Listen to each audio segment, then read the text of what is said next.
Ladies and gentlemen, thank you so very, very much. We have a lot to talk about. The top executive, the top executive at CNN, Jeffrey Adam Zucker, is an American media executive. He was the president of CNN Worldwide until today. He resigned. Yesterday, Whoopi Goldberg was suspended by ABC News. This is after Chris Cuomo resigned, and that was after Andrew Cuomo, his brother, the worst mayor in America, the worst governor in American history, who received an Emmy, also was forced to resign. Hit subscribe to this channel right now. To my super chat, if you want to support my work or give me your thoughts on this topic, Alec Baldwin being honored at a film festival only in Hollywood, the epicenter of more immorality in the universe. If you want to support this live stream and my work via super chat, in the chat, your support via super chat is greatly, greatly appreciated. To my moderators, Eric and Luke, thank you so very much. Everyone here, let's get started. Why is this man resigning? So let's just look really quickly. Here's an Axios article. The Cuomo's featured role in Jeff Zucker's demise. This is interesting because you have the morally superior universe of the wonderful liberal intelligentsia. They're just, it's crashing down. It's melting and disintegrating before our very eyes. It's really interesting how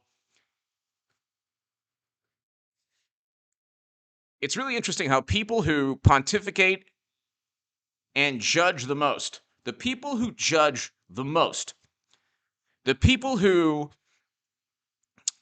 and pontificate and condemn the most are also the people who happen to be, in many respects, the most despicable among us. They're involved in controversy and scandal. They lie, they're corrupt, and they're the ones telling you that Trump is a horrible human being. They're the ones telling you that half the country is full of people who are deplorable and unsavory and horrible. This is the type of political system we have in our country right now. So let's just read this really quickly. Okay, CNN boss Jeff Zucker previously undisclosed relationship with a longtime senior colleague, which led to his resignation. Kilgore Trout! Thank you so much, Kilgore Trout. Thank you. Thank you very, very much. I appreciate your support always. To my super chat, thank you. Thank you very, very much. Kilgore Trout, thank you so much. I hope all is well. I hope all is well, and thank you so much. So kind of you. I appreciate that. Thank you. CNN boss Jeff Zucker's undisclosed relationship. All right. Which led to his resignation on Wednesday, was with CNN chief marketing officer. Okay. I mean, you see this all over the place with Strzok and the lovely Lisa Page. You see it all over the place. These are the people pontificating about Trump and Stormy. These are the people who, Kilgore Trout, Eric, everybody here, Trump and Stormy, oh my God, Trump and Stormy, oh my God. These are the people like condemning Trump as a horrible human being. Oh, goodness gracious. Oh, look at Stormy and Trump and oh my goodness, and did you know he did this? And how do you know? Well, she said, oh my God. Oh my God, Stormy and Trump, Trump's tax returns. The Kremlin installed Trump, even though Mashed Potato Brains is presiding over an absolutely horrendous geopolitical nightmare. And all you heard was Stormy and Trump, and now everyone at CNN is either resigning or I can't talk about it because of YouTube guidelines. I can't talk about it because of guidelines and protocol and YouTube guidelines, and I want to always adhere to the guidelines, but there are people who work for this cable station. There are two people who Zucker and Chris Cuomo knew who were indicted and arrested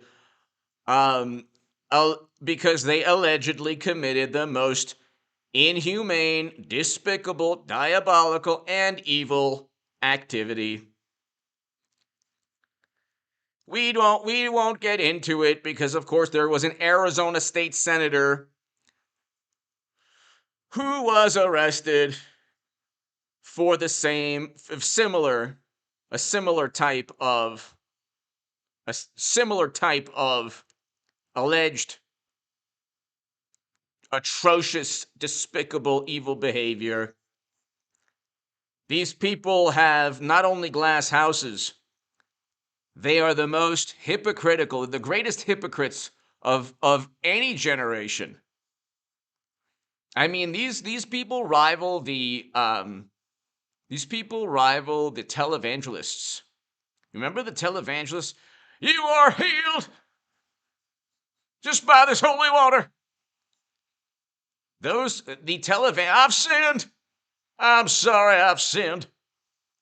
The televangelists of the 80s were like nicer people than like a lot of the people that work at CNN or Alec Baldwin. Alec Baldwin ended someone's life, and now he's being, just really quickly on a side note, we can, Alec Baldwin is being BIFF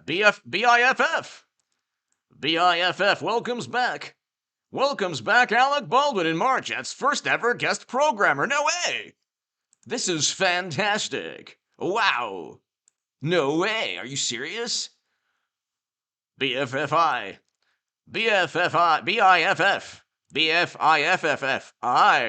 welcomes back Alec Baldwin in March as its first ever guest programmer.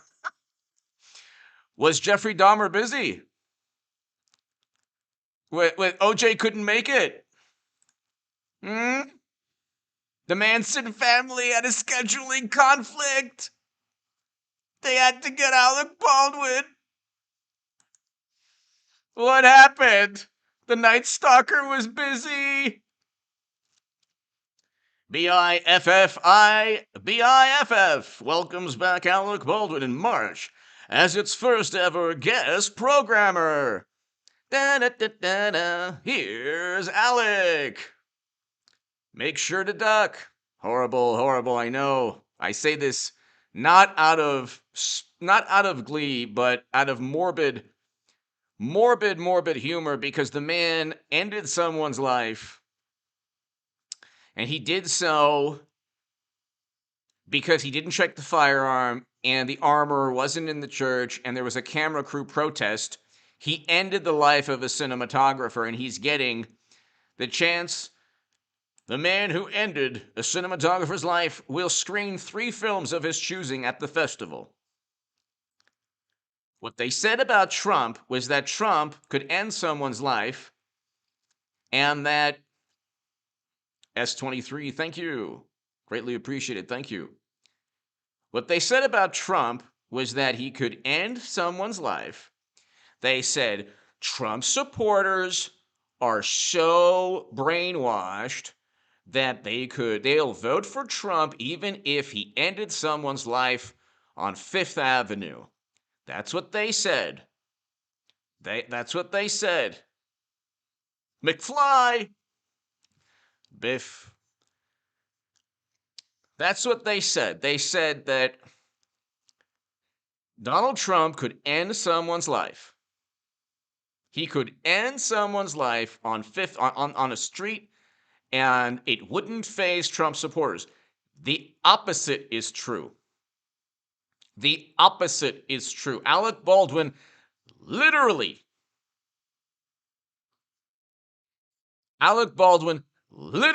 ended someone's life.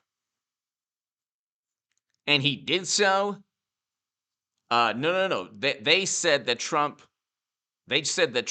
said that, or that Trump, everything he says is twisted into this, public relations spin. But they thought that he was boasting that he could end someone's life. And that they used that to try to say, oh, you see, that's how, that's just how Trump supporters are. The opposite is true. You could have a liberal Democrat like Alec Baldwin end someone's life. He will be honored at the BIFF Film Festival. Wow. Why are they honoring a man who ended the life of a cinematographer accidentally? Why? Can somebody tell me that? Why? Kilgore Trout, thank you again. Why are they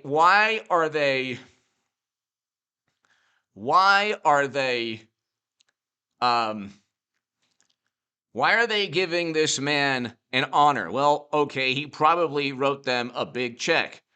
Doesn't matter. That doesn't matter. He's been here before, and he's been a friend to the festivals, meaning that he's given money. So we're really excited. Okay, well, make sure you don't have any scenes that involve firearms. Herschel Ballard.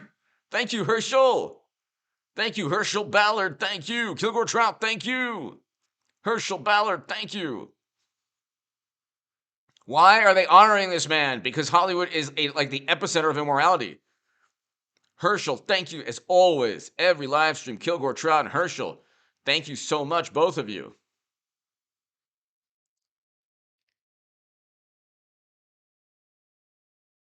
Every single, it's the worse you are as a human being, the better, the more accolades you get. The more damage you do to society, the more they love you in Hollywood. I mean, Andrew Cuomo got an Emmy.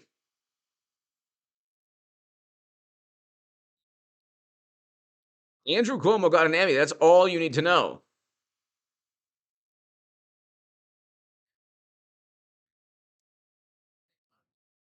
Andrew Cuomo got an Emmy. So let's look at this, okay? Every single day on The View, Whoopi Goldberg gives lectures on morality. Okay? Every single day on The View, she's now suspended. So you have Alec Baldwin ended a woman's life accidentally because there was a protest of camera crew, and he did not check the firearm himself, and the armor wasn't in the church, and according to the search warrant, it states he was not supposed to pull back the hammer, and he also was less than 2 feet away, pointing at another human being, which is not protocol. You're not supposed to do that on a film set. He is now promptly honored by a film festival that he gave money to. Because the average person at that film festival very likely despises Trump, but they don't despise the money that Alec Baldwin very likely gave as a contribution to the festival, which is probably the main reason that he's being honored. Okay? Then you have Chris Cuomo resigning from CNN because he was helping his brother hide or circumvent consequences from the way he treated coworkers. And so, but Trump is the bad person. Trump is the really bad person. He's a really horrible human being, and all of these people pontificate and judge and condemn half the country, and they're the most corrupt hypocrites on the planet. So Chris Cuomo every day on CNN, just like Whoopi Goldberg, just like Zucker at CNN, just like everyone in Hollywood and in media, almost everyone in media, Trump is bad, and they're the good people. They're the morally superior. They're going to tell you how horrible Trump is. They're going to disown lifelong friends because of Trump.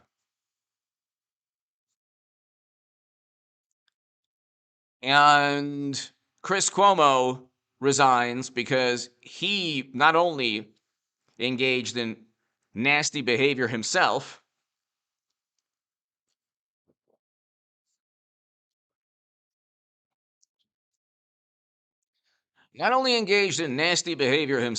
but also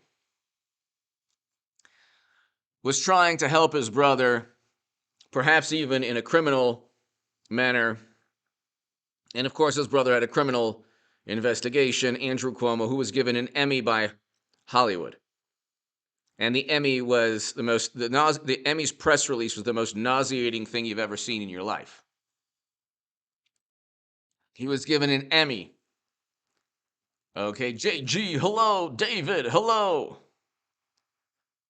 Everybody here, hello. So, Whoopi Goldberg, Jeff Zucker, Chris Cuomo, Andrew Cuomo, Jussie Smollett, who fabricated a crime because he couldn't find enough deplorables to actually commit the crime. So he couldn't find a deplorable out there to commit a crime. So he paid two people to fabricate a crime in the most hilarious and pathetic manner possible. Exactly. Amazing Colonel. Brian Stelter was hilarious. He is the next to experience the CNN karma. And so then, I mean, we can go on. Eric Schneiderman, my God, we can go on. Anthony Weiner, the aptly named. We can go on forever. But Whoopi Goldberg, the ladies at The View, Joy Behar is worse than Whoopi Goldberg. Whoopi Goldberg is more sane and rational. And look what she said. She went after Bill Maher. Okay? She was going after Bill Maher. Deborah! You are terrific. Thank you so much. Deborah Rice. Thank you so very much. Thank you so much. Very kind of you. And I appreciate your support and kind words, Deborah. Thank you. Thank you, Deborah. Thank you so very, very much. So, then you have, as if you couldn't get, as if the liberal sphere of moral influence couldn't get more zany and ridiculous. Deborah, again, thank you so very much. So kind of you, and thank you for the kind words. As if you couldn't get more nightmarish or more of a, like this wicked comedy. AOC reveals she's quit Twitter after getting anxiety over negative tweets. Welcome to my world. I quit Twitter 3 years ago plus. And it wasn't anxiety, it was a threat on my life, which actually got me into the Second Amendment, and I, was able to purchase firearms and get training, and I love it. Freedom is a beautiful thing. It's a beautiful thing. Freedom is a beautiful, beautiful, beautiful thing. Being free, protecting yourself, your family, being able to protect yourself and your family with the Second Amendment, and enjoying it at the range. It's just fun. Janet McGuffey, thank you so much. As always, Janet, thank you. Thank you, Janet, as always. So kind of you. So kind of you, Janet McGuffey. Thank you so very, very, very much. Deborah and Janet, thank you. I hope all is well. Janet, thank you so much. It's so kind of you. You know, ladies and gentlemen, Janet, Deborah, everyone here, Kilgore Trout, Herschel, everyone here. I don't have, like, if you go to my channel every day and you go to like CNN or even Fox News, sure, there might be moments where I talk about something that's on Fox News, but I'm not like parroting CNN or MSNBC. Go to like a million sub channels and see what they do. Cali boy! The media is bored. Everybody's being exposed because 45 not there to pick on. Exactly. Exactly. Cali boy, thank you so much. As always, exactly. Well, he served as a foil, or he served as a way for them. Exactly. See, they're corrupt. I mean, Alec Baldwin, Juicy Smollett, Zucker at CNN, the Menendez, I mean the Cuomo brothers. I mean, then you have Eric Schneiderman, and then you have the average Cali boy. You have the average Democratic governor who doesn't give a you know what about any of their own laws. Just we won't get into it. For the little people like H.A. Goodman and everyone else, the little people. We're the little people. We have to follow laws, and but you know what? The laws are not. They're suggestions to governors and mayors, mainly governors. Just type any Democratic governor in California. California. Cali boy, thank you so very, very much. Greatly appreciate. Janet, thank you so much. So kind of you. So kind of you for the kind words as well. Thank you. Thank you for the kind words. I don't want to be part of any accepted cool crowd. I like to just think if I happen to align my viewpoint with the prevailing mentality, so be it. If my viewpoint is not aligned with the prevailing mentality, so be it. But I'm going to be an American and speak my mind like any human being. If I have lifelong friends that leave me literally because of a viewpoint that, by the way, I can easily back up. It's not like you vote for Trump because you do not want military interventions and you want a good economy. Two primary reasons. Two primary reasons. You vote Democrat, you will get more military interventions. I mean, sending thousands of Americans to Europe, for what purpose? We don't know. And God bless these men and women. But they only know public relations. They don't. This is all of these nightmares, these geopolitical nightmares, inflation through the roof. This is Jimmy Carter 2.0, not even worse than Jimmy Carter. Worse than Jimmy Carter. Sharon Isaacson, thank you, Sharon. Thank you so much as always, Sharon. Thank you. Thank you, Sharon. Twitter is Tron. Remember Tron? Janet, Cali boy, everyone here, Kilgore Trout, everyone. Herschel, do you remember Tron, the movie Tron? Okay. Where the video game programmer goes into the video game. Okay. And he's stuck inside the video game. And this was the 80s. Okay, that was an 80s film. These 80s films are far more they're relevant to today. Okay? They're relevant to today.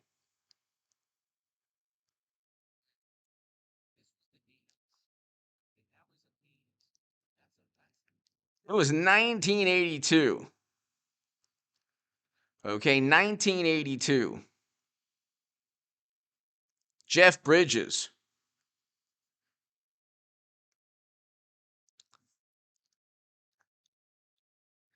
I mean, that was a movie about a man trapped inside of a video game. Why do I want to go on Twitter and be trapped inside of the most apoplectic, hysterical, liberal universe? Why do I want to do that? JG, the dude was. Oh my God. Can I tell you, JG, how much I love the Big Lebowski? I love the Big Lebowski. Love it. The Big Lebowski is amazing. You can't have films like The Big Lebowski, or Swingers, or a whole bunch of great films in the 90s. You couldn't have those films because they would be offensive. And we can only be offended by the good people like Whoopi Goldberg. Ricarda! Ricarda Sunessen. Thank you, Ricarda. Thank you, Ricarda. Thank you so much, Ricarda. Thank you. I hope all is well.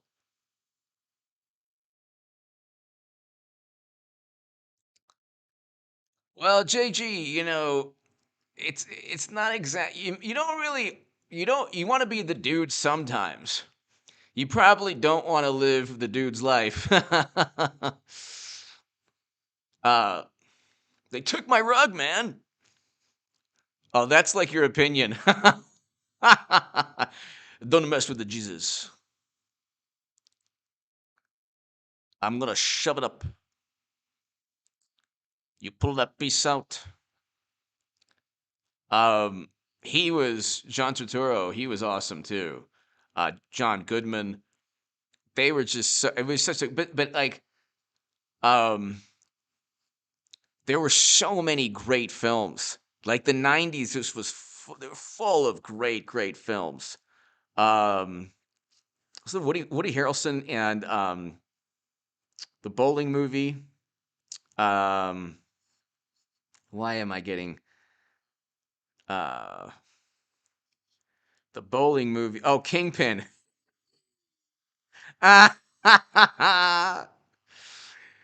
Kingpin. How good was Kingpin? Ricarda, thank you. Janet, thank you. JG, how good was Kingpin? Um, with Bill Murray and Woody Harrelson. That's why, like, they try to make you can't remake classics. You can't remake classics. You just have to. This is the thing. They do it in comic books. They do it. It's like you're taking a movie, a plot, a character. You can try your best to do Ghostbusters 5.0. You could do any. You could try to make, Ghostbusters or Star Wars or Superman or whatever. Okay, you're not gonna go back in time, and the memories that come with those films, whether it's The Matrix or The Big Lebowski or Tron or War Games or whatever, or E.T. I remember, What About Bob was great. I remember E.T., people crying in the movie theaters, okay? Nobody's crying in the movie theaters anymore. Very few people are going to the movie theaters, okay? Unless you're wearing an 1800s diving helmet, then you can go. But Rushmore was a great movie. Rushmore was a fantastic movie. Okay? There are some great movies in the 90s. Amazing movies in the 90s. Okay, American Pie was hilarious. You can't make them. They have what's taken place is the televangelists of our generation, the people who want to destroy fun and laughter.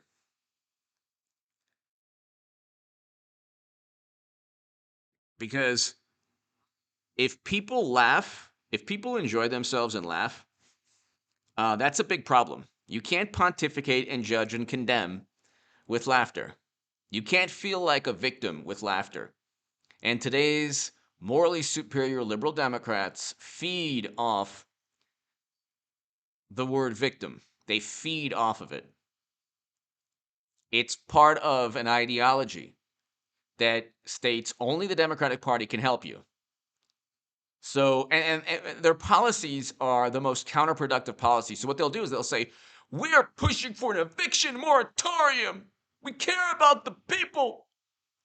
We care about the people. We want an eviction moratorium. Why did you prevent people from working? You imbeciles. Why? Why? Why? Why? Biden is cutting childhood poverty by, X amount percent. Oh my God, look what Biden. Who caused the poverty to increase? There are systemic injustices. Yes, in in Democratic-run states. Blame the Democratic Party. I speak their language. I was a liberal Democrat my whole life. Beverly Hills Cop. Yeah. Amazing Colonel, exactly.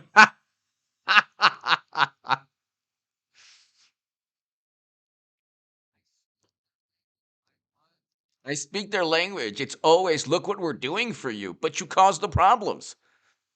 Don't tell me that you're fixing my car if you crashed my car. Okay? Don't tell me that you're going to give me, something for my headache after you took a 2x4 and bashed me in the head. No thanks. For some reason, I might not thank you for that.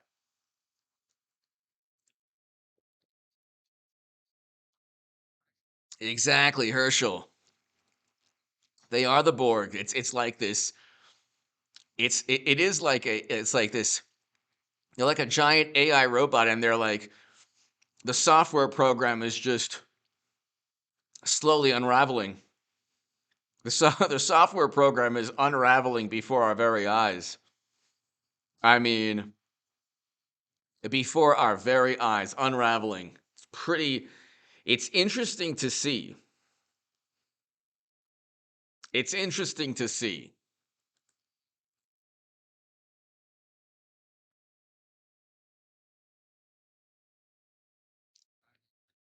Molly, thank you. I speak their language. That's why, like, do you realize the language is the following? Okay, here's the code, here's the language, here's the value system of the morally superior among us. Whatever happens, Bernie Sanders getting cheated in a primary where they already picked the nominee. Bernie Sanders getting cheated, forget about it. Republicans and Trump are worse. The Lincoln Project and Bill Kristol and neoconservatives of the Bush administration becoming basically Democrats. Don't worry about it. They're the good Republicans. They're sensible Republicans. You must be a complete imbecile if you think the Lincoln Project are sensible Republicans. You must know nothing about politics at all. Or you must have a value system that says, as long as there's a D, Democrat, as long as it's vote blue no matter who, you're willing to just side with the Bush administration, who, by the way, was against marriage equality. They ran on a marriage amendment. But again, see, there's no concept of hypocrisy when your moral universe is completely relative. Well, look at what's taking place. CNN and numerous people resigning or getting arrested. Trump is worse. Well, look what happened with mashed potato brains Biden. He was accused of Trump is worse. He has more people accusing him. but you don't know, just because he has more people, you don't know if those people are politically motivated. What you do know is that you're running on a lofty ideal of believing accusers. So why Trump is worse? Biden said you're not who you are if you don't vote for him. Trump said worse. He's sending Americans to Europe. Trump is worse. How so? I mean, he was installed by the Kremlin. He wasn't installed by the Kremlin. I don't know about that. I'm not so sure. Have you heard this? Go to like any intelligent, if you know any like intelligent, thoughtful people who happen to be Democrats, and don't ever debate or discuss politics with anyone for the next forever. Literally, just forever. Don't ever bring it up, because Democrats, they ruin Thanksgiving and holiday dinners, birthday dinners. They ruin it. Hey, Trump! Hey, Trump! It's a 5-year-old's birthday. Relax. Trump! He's an authoritarian. Oh, really? How many authoritarians were investigated by their own intel agencies? He opposed the secret police or the intel agencies of our country. But anyway, if you ever speak to somebody who's kind of thoughtful, and you say, Trump never worked with Russia, can you at least concede that? Can you at least concede this point? Can you at least concede? Can you at least give me that point? Can you at least give me that? Can you at least give me that point? For the love of God, could you at least concede that point? Say whatever you want. He spoke to people. The Trumpers had a homing beacon in their mind in January. He spoke to them, and it was his fault, and he's going to get indicted soon. You just wait. One of these days. In his tax returns, he was given money by Putin. In fact, him and Putin had a relationship. At least, but he wasn't installed by the Kremlin. There's no evidence. The Mueller probe found that. At least admit that. You want to know what you'll get? You want to know what you'll get? You'll get, I don't know about that. The jury is still out. The jury. Oh, and Hunter. Then we have mashed potato brain son. And so it's like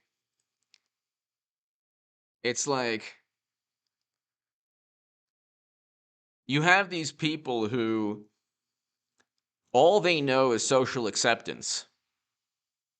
All they know is social acceptance. But look who you're being accepted by.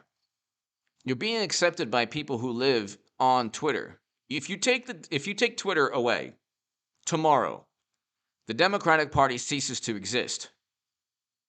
The stupidest ideas that gain traction on social media suddenly lose steam. The greatest, by the way, this is something, the greatest American, one of the greatest Americans, if not the greatest American, and one of the greatest human beings of all time, and I mean this, and this is really a fact, is Dr. Martin Luther King Jr. One of the greatest Americans and one of the greatest human beings in world history is Martin Luther King Jr. Why don't Democrats, especially 2 years ago in the summer, why don't they bring up his name? I haven't heard anyone at CNN or Whoopi Goldberg or anyone. Chris Cuomo. If this country has a problem with major issues, the same issues that the great Dr. Martin Luther King Jr. gave his life to solve, why don't they bring him up? I'm not going to get into why they don't bring him up, but I know why they don't bring him up. Here you have somebody who empowered people. He lost his life. When he lost his life, he was working to help sanitation workers. Okay, he's one of the, And the government and the media and the same people who are very vocal today about morality, they did not give him the support that he needed. He had to risk and give his life ultimately to achieve what was then impossible. He was able to achieve the impossible, and he was able to do so in a way that empowered millions of people. His philosophy is a philosophy of empowerment. He also opposed Vietnam. He has an amazing Beyond Vietnam speech. Why do you think Democrats and liberals have abandoned the great teaching, the great philosophy, the empowering, the powerful spirit and philosophy, the amazing, breathtaking strength of Dr. Martin Luther King Jr.? Because Democrats and the liberals of today don't derive political momentum from strength and power and spirit and, beauty and soul. Democrats need something different. So, the Roz Rodriguez. Yes, 90s movies rock, 80s movies too. Molly Ringwald, The Breakfast Club, Robert Downey Jr., Less Than Zero, Ferris Bueller's Day Off, yes. Regardless, I'm still a music lover. Exactly. Amazing Colonel Angus, thank you. That's why, exactly.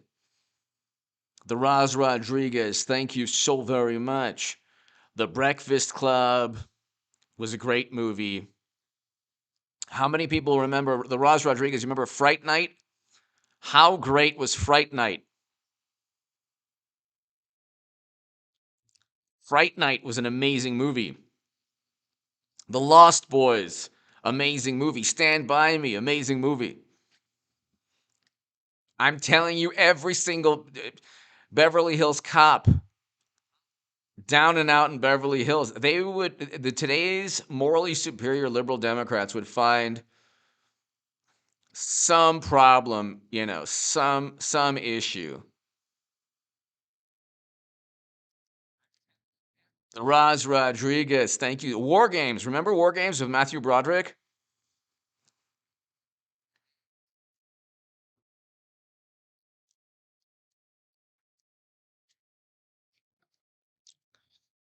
There's so many great movies, like so many. 80s and 90s were amazing.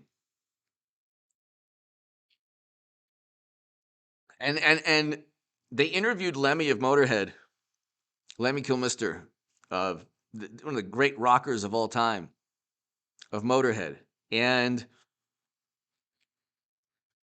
they were interviewing him and Mickey D,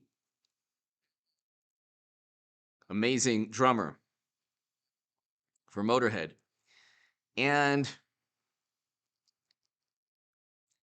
this was like in 2000. This was like in 2002. It was an interview, and it's on YouTube. You can get it. You can watch it. It's an interview of Lemmy and Mickey D, and they're talking about this new generation of rock and roll stars. And then it was a newer generation, and they're just kind of talking about how they after after the show they're like, well, where's the party, and the new rock and roll crowd at that time was basically like not partying in the manner that, like, not partying at all, or not partying in the manner that he was accustomed to. And it's not like, I'm not saying that certain activities should be condoned, or I'm definitely not saying that, certain things are good for everybody. But you see a difference in today's world. Like, is there a focus on, like, adventure, fun, partying? Not partying like with, substances like Hunter. I'm talking about just, you know, enjoying life. Is there an emphasis on that? Because that's what Lemmy did, enjoy life. Is there an emphasis like the Ramones enjoyed life? Is there an emphasis on enjoying life? Or is it like, the CNN ticker of how many people lose their lives? People get off on negativity now. They love it. They get off on negativity. They Jeffrey Toobin themselves. They Toobin. They Toobin off of negativity.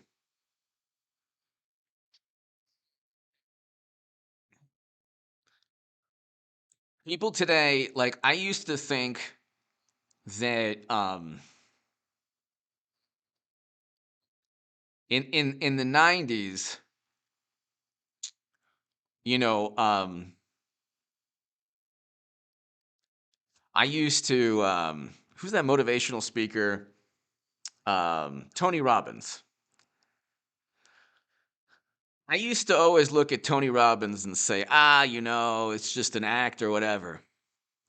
But Tony Robbins is needed today. Like his philosophy or his I never thought like in the 90s or the 80s or 90s, I always thought that, well, why would you need Tony Robbins? You just have life, or you can go out and, you know, go out with your friends and dance and have fun and, go and just, you can have a party at anyone's house or party at a nightclub or a bar or just, it's like, all Los Angeles was was a party all the time. Now it's like a dystopian nightmare. Okay, people have jumped into their phones, and you can go down Sunset, and it's like completely nobody's doing anything.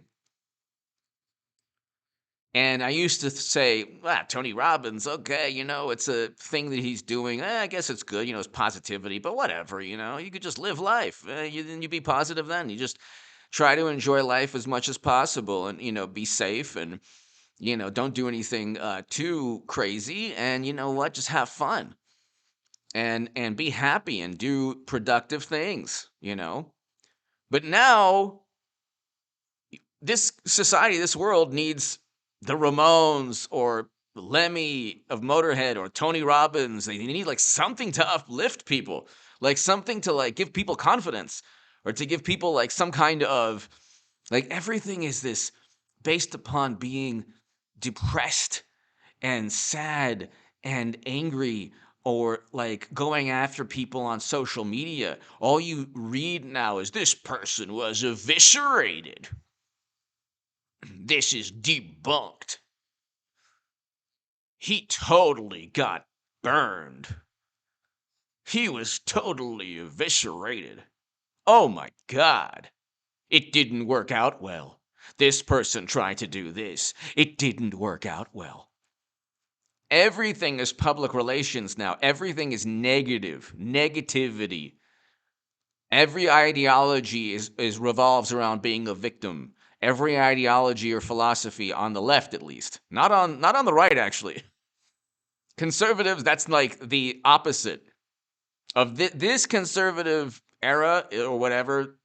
Different from the Bush administration. Different from the 80s and 90s and early 2000s Republicans are the Democrats of today. Judgmental, morally superior. Oingo Boingo was great. I saw Oingo Boingo live.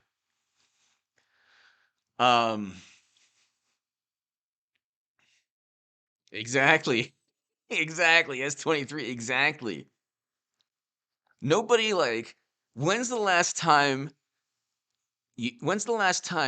that in popular culture there was a musician or an actor or a talk show where it wasn't pitting one side of the country against another side of the country? That never existed before like 6-7 years ago, because the system had a big problem called Trump. So Trump came in and said, no, we're not going to be doing business as usual. Well, I'm actually going to do the things that I promised you.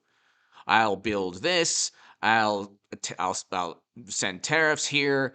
I'll focus on the economy. I'm not going to bow or I'm not going to worship multinational organizations or non-governmental organizations.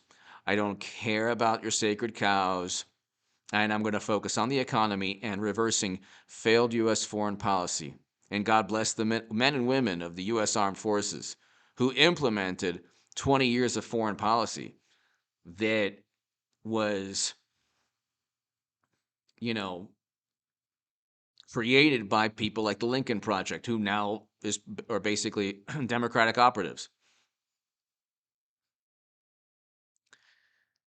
JG, exactly. There's no such thing as fun anymore. There's no fun. There's fun and joy and laughter in your life. That's what I'm saying. Like, your life should be filled with fun, joy, laughter, confidence, success. Okay? Everyone's afraid of their own shadow, though, in media. Like, the way media portrays the average American is afraid of his own shadow, afraid to offend, afraid to speak his mind, afraid to not fit in with of all people, Jimmy Kimmel, who has his own skeletons. You can't even enjoy late night. You can't really enjoy comedy. I mean, there's some great bands out there, but like the music industry is, I'm pulling, I had a hit record in 1920, and I'll let you know, Spotify, I'm pulling my record. You'll never be able to license any of my music for elevators again. I am letting you know, elevators around the world will suffer because of Rogan. It's like, why would I care what Neil Young? Why would I care what like aging 70s rockers think of anything? Why would I need why like when did rock and roll become part of the establishment? When did punk music become part of the establishment? Okay? The last bastion of true like the rock and roll mentality is rap music. But that even then you get, I guess, some influence from the mainstream, but very rarely will a former rapper or current rapper say, I'm pulling my music because I don't like this political viewpoint.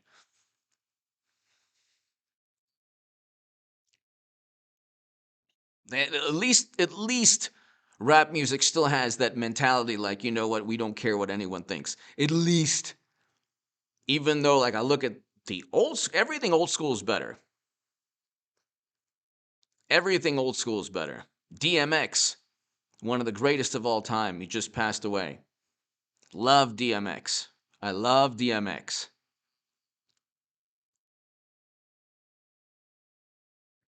But what is this nonsense? Like, this nonsense, the aging rocker from the 70s. I'm supposed to care what you think about anything?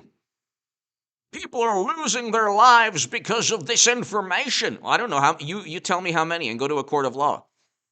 Go to a court anywhere in the country and accuse Joe Rogan in a court of law of ending anyone's life. If you can't do that, then you know what you can do with your opinion.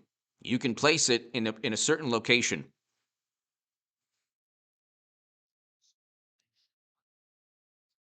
If you want, they can't possibly they can't possibly um they can't possibly simply debate their viewpoint. They can't possibly simply debate their viewpoint and say, like, why do I need 70s rockers to give me their 2 cents on anything? Do they give me stock picks? Does Neil Young tell me that I'm going to lose money on Tesla? Why do I care about what he thinks about anything? And furthermore, why does he have to utilize his catalog as this economic leverage? Like, the moment in time, like the 60s, there are certain movements that you cannot you cannot relive, because people like Dr. Martin Luther King Jr., they were heroes, champions. They are icons in world history. So you cannot relive the heroism and the bravery and the courage, because they paid the ultimate price. Now you're going to get a deal from Nike. You're going to be accepted by the same people who perpetuate the injustices that you claim to oppose. The system, if there's a systemic injustice, it's perpetuated by the system. And the system is held up by Nike, by CNN, by Jimmy Kimmel and Late Night and Trevor Noah. That's the system. That's the system. Okay? The great thing about Joe Rogan, he's not part of the system. He is a big, big, big dilemma. And the only thing he does is talk. And oh my God, if you have any viewpoint that's not, oh my God, if you have any viewpoint that's not sanctioned by the good people, they're the good people. They're the good people. Peter Strzok and Jeff Zucker and Alec Baldwin and James Comey and John Brennan and Whoopi Goldberg and all the intelligence operatives and all the Hollywood millionaires and celebrities. These are the good moral people. These are the morally superior among us. Yes. These are the people who know nothing about history. They're completely ignorant of just basic history. And they have to like manipulate history into some contrived story to fit their absurd narratives.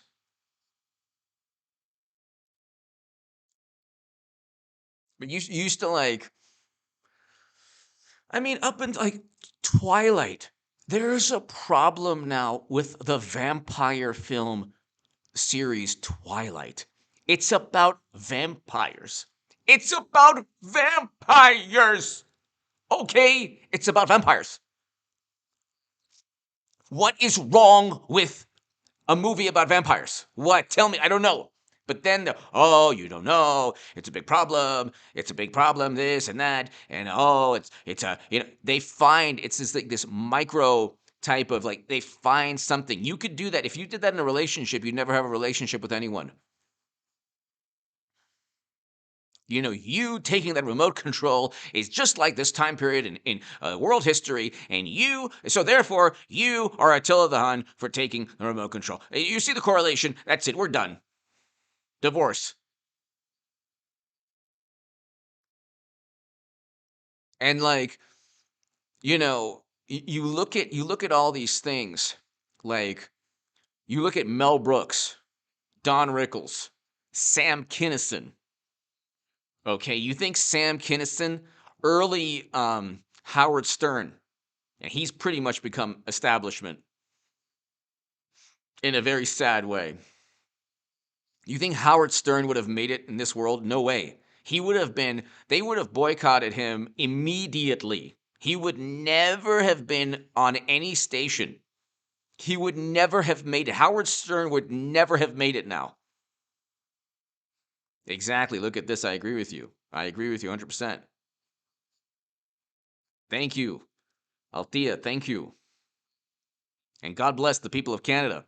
God bless the people of Canada, especially certain people that are trying to make a positive change.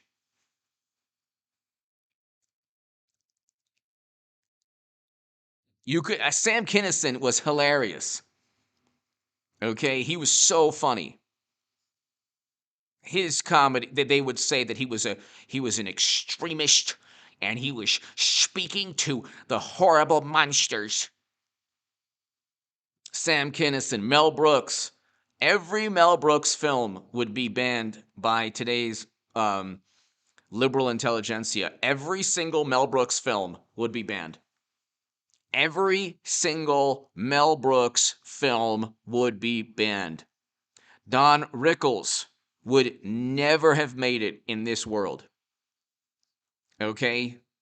You have Don Rickles, Mel Brooks, and Sam Kinison, three of the greats of all time in terms of in comedy. Okay?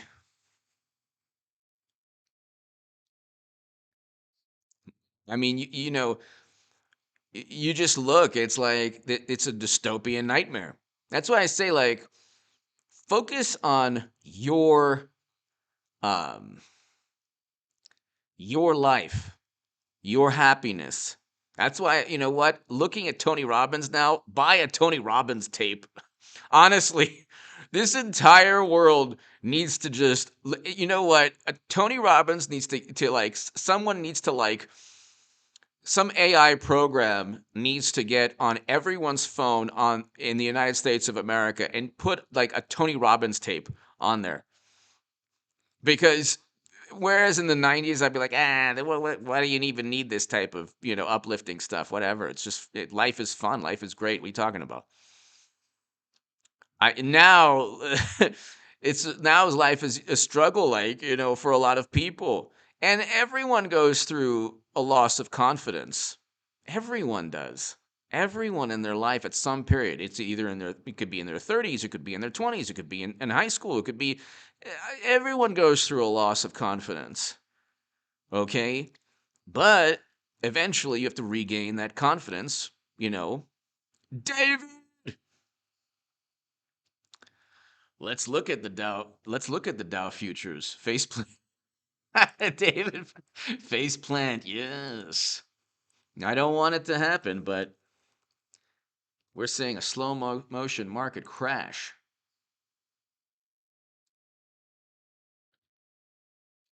Oh, wow. NASDAQ down big.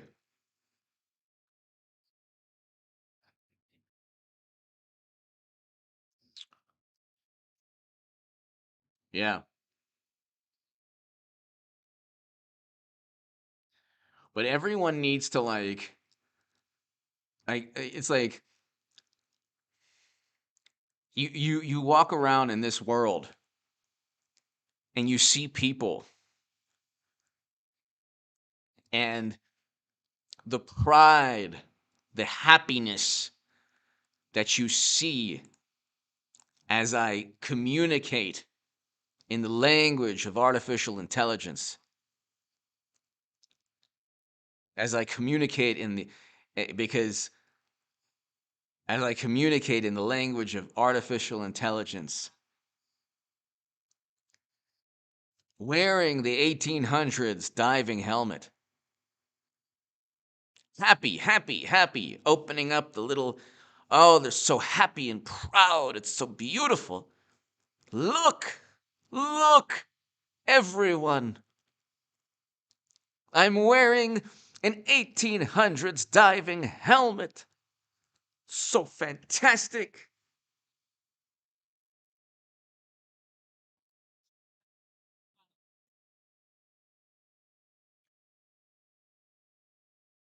It's they're very expensive, by the way.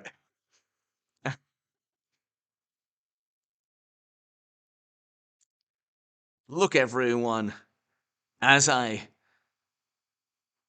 wear the antique brass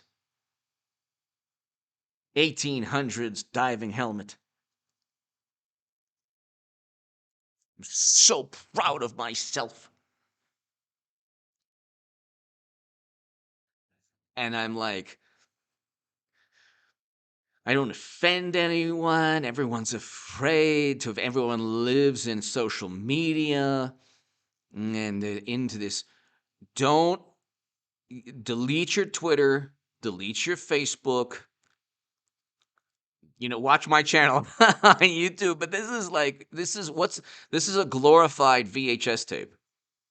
That's the way I look at YouTube. It's a glorified VHS.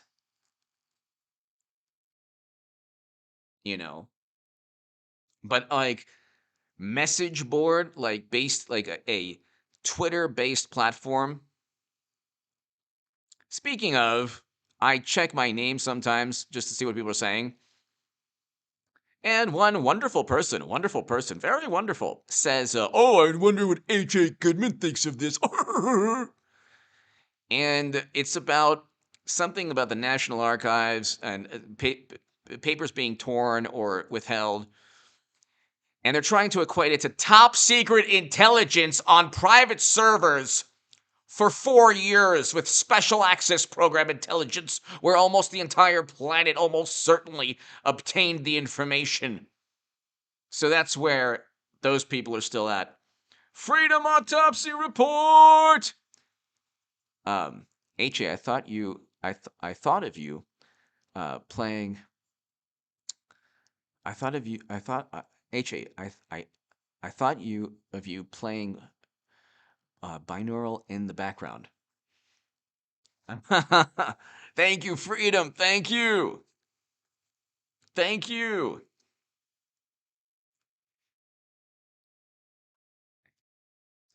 Thank you. Freedom Autopsy Report. Thank you. But I mean, it's like you get these like you get these like Freedom. Thank you so very very much. You get these people that they give advice. This is an interesting concept. I'm not gonna like give people's.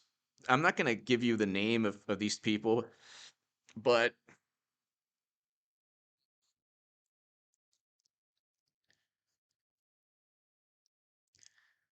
I'm not gonna like. But like you know, you get these people who kind of give.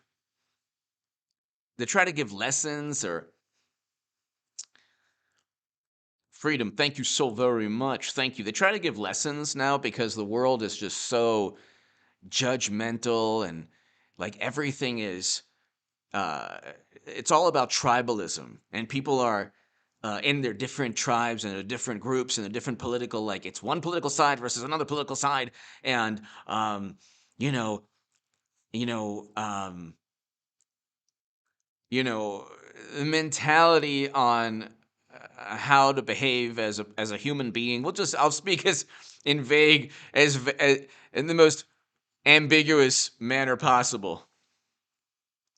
So, just how to behave as a human being is difficult now for a lot of people because society is so consumed with social media, and social media is not reality, it's not life, it's this Tron.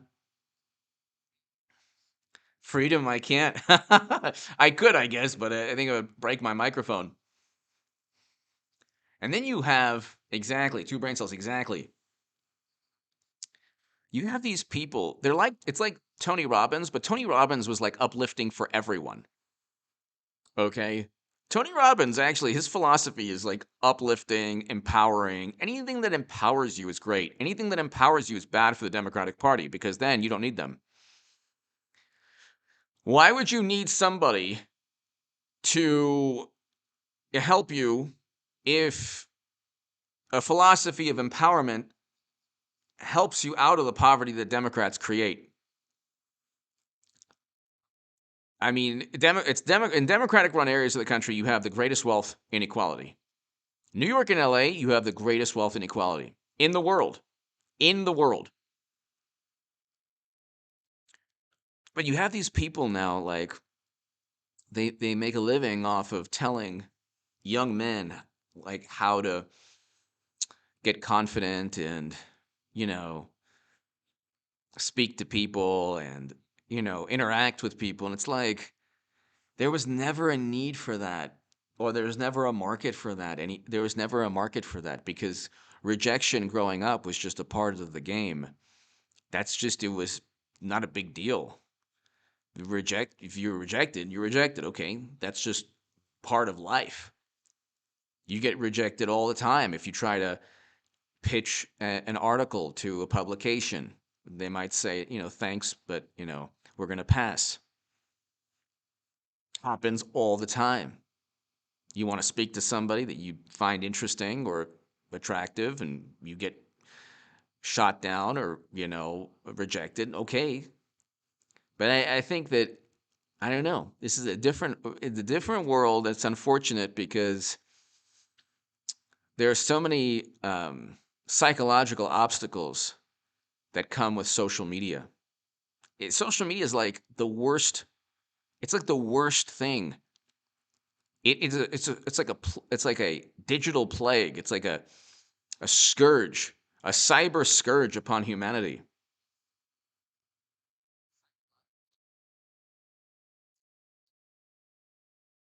It's like this is a when you spend try to spend less than 5 minutes typing a message on Twitter.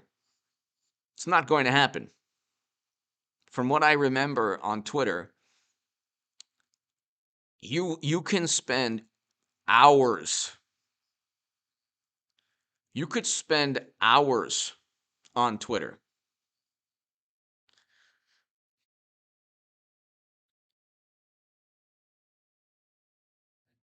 I agree with you, Tim. I agree with you. The Roz Rodriguez, thank you again.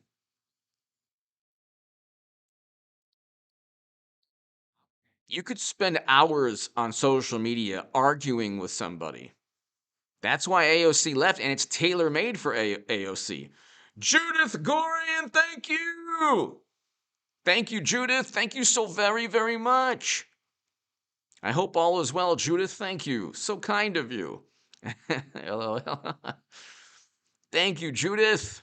Thank you so. I can't do this without you, ladies and gentlemen. To my super chat, thank you. Thank you so much.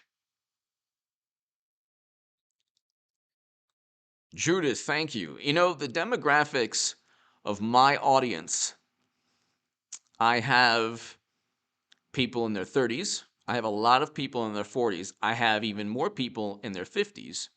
And I have a lot of people in their 60s and 70s. And some in their 80s. And we all know what life is like before the internet. And, you know, thank God I have 2 YouTube channels. I'll have a segment on the stock market crash channel right after this. And so the internet is, you know, been good to me, thank goodness. But it's I don't like when I deleted my Twitter and Facebook accounts, and Facebook is good to reconnect with beautiful people. That's really the only reason. But then you get caught up in politics or whatever, like just what, you know, so Facebook is like, it's good to actually reconnect because you can find people that, you know, were important to you that you hadn't seen in you know, long time. But exactly, arcades, exactly. But when you didn't have the internet, the Roz, I'm in my mid-40s, the Roz. I try to use oil of Olay for my skin, though, so I could look young and my skin could look supple. The Roz Rodriguez, thank you.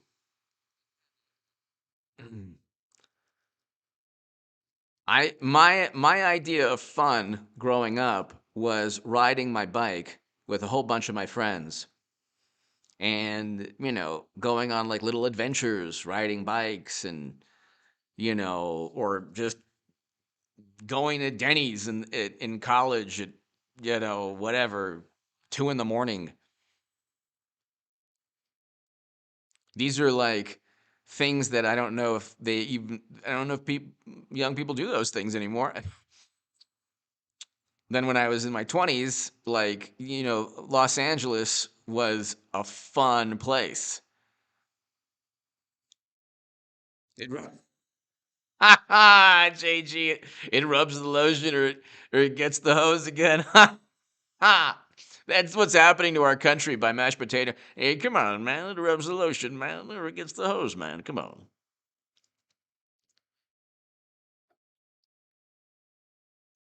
Like you could do so many things at night, late at night in Los Angeles. It didn't shut down.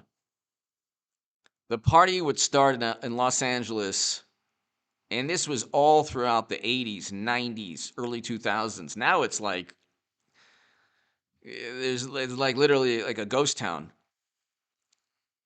Athena the Hun, thank you for keeping the info coming. Thank you, Athena. Thank you so very much, Athena the Hun. Thank you, Judith. The Roz Rodriguez, Athena, thank you. In the 80s, 90s, and early 2000s in Los Angeles, probably every major city, even like New York was, from what I heard, a lot more fun back in the day. But you could go and you could have a fun time in many places in Los Angeles. You know, into the late hours of the morning. And the party would even start like on a Wednesday. On a Wednesday, Thursday, Friday, especially Friday, Saturday, Sunday, you would have a party every night. You could go out every night, meet people, have fun. Every single night, you could do that. Now, it's not the case. Now, I don't even like. Now, it's definitely not the case. In the 90s, the Sunset Strip would be jammed with cars at night at like 8 or 9 or 10, 11, 12, 1 in the morning, 2 in the morning. It would just, you couldn't move, but it was like a party.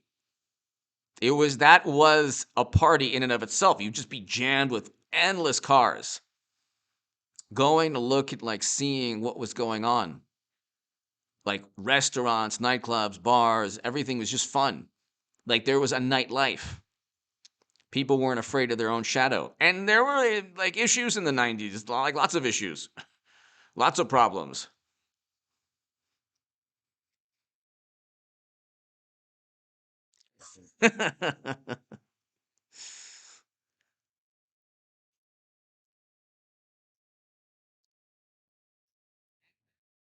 Theme of the Hunt, thank you so much. Thank you so very much. It's like, everybody's so judgmental. That's why when I grew up, when I was a boy, being a victim and being judgmental these were not positive traits. Condemnation and judgment are not positive things. They're actually very negative things. They're actually very negative things.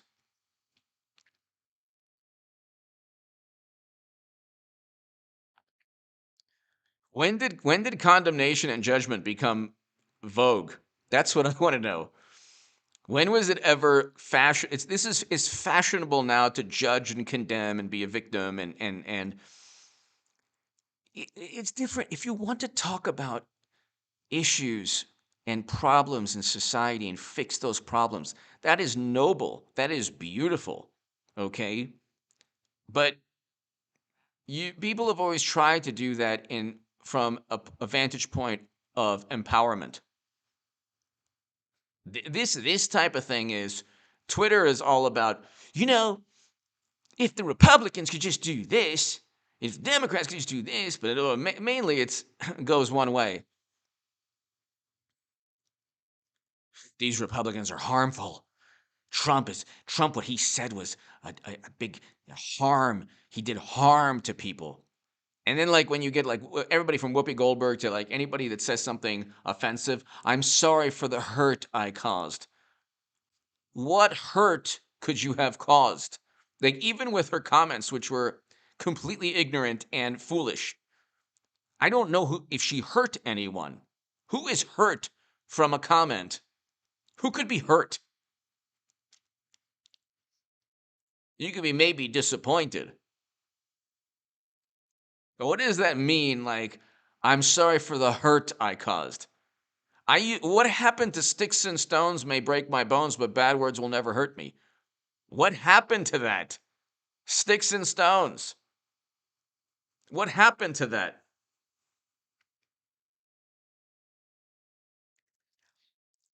I remember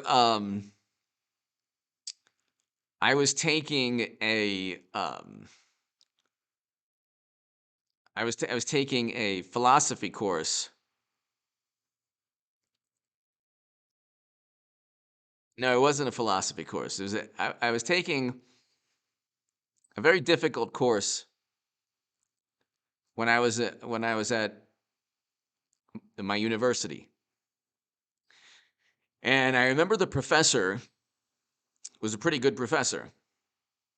But one day, I don't think I was paying attention. Maybe I was just messing around. And I realized that I was messing around, and I went to talk to the professor as he was walking to class, the next class. And I remember approaching him, and I remember his Ferrari keychain. I don't know if he drove a Honda or whatever, but he probably had a Ferrari, but I remember his Ferrari keychain.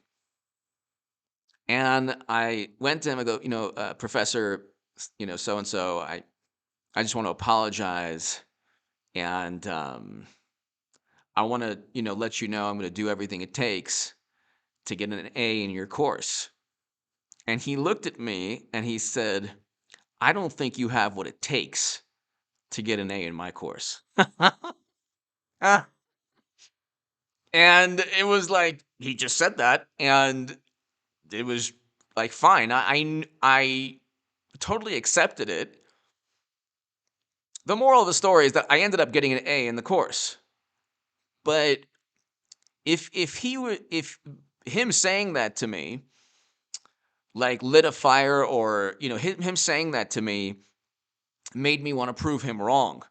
I didn't wilt and disintegrate into a pudding of defeatist mentality and, oh God, SEAL Team 6, get him. Offense, he offended me.